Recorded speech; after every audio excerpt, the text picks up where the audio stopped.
네, 그런가 하면 일본에서는 한국에 대한 수출 규제 조치 이후 끔찍한 화학무기 이름이 연일 오르내리고 있습니다. 일본 정부의 이른바 안전보장 주장에 힘을 실어주고 있는 건데 근거도 없는 이런 얘기들이 우리나라의 부정적인 이미지를 더 씌우고 있습니다. 도쿄에서 황보연 특파원의 보도입니다.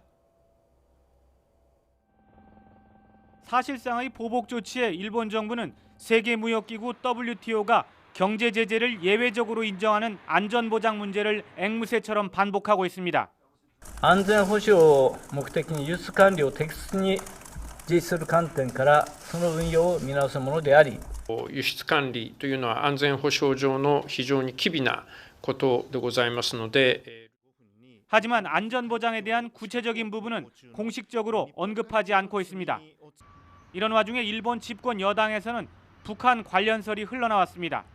아베 총리의 측근이 방송에서 이번 규제 대상에 포함된 화학물질이 북한에 유입돼 무기 만드는 데 쓰일 수 있다는 취지로 말한 겁니다.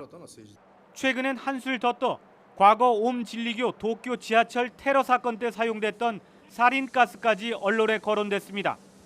NHK는 익명의 정부 관계자를 인용해 한국 기업이 사린가스 전용 가능성에도 불구하고 일본 기업에 해당 원재료를 서둘러 납품해 줄 것을 독촉하는 일이 일상화됐다고 보도했습니다.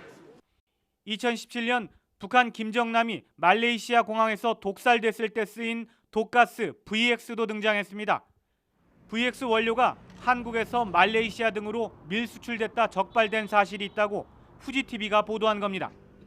단순 무기에서 살인, VX까지 무시무시한 이름이 나오지만 꼼꼼히 들여다보면 그저 가능성이 있다는 근거가 빈약한 추측이거나 적법한 행정 처리를 침소봉대하는 이상의 내용은 없습니다.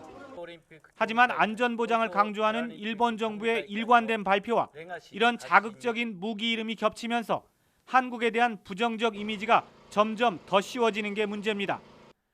즉 북한과 관련된 어마어마한 무기가 불법으로 만들어질 수 있고 그 책임이 한국에 있으며 그렇기 때문에 수출 제재를 할 수밖에 없다는 일본 정부의 논리가 점점 증폭돼 퍼져가고 있는 겁니다.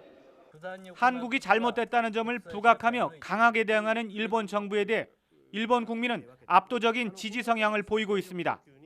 일본 정부와 일부 언론의 공명이 나름 효과를 보고 있다는 반증으로도 풀이됩니다. 도쿄에서 YTN 황보연입니다.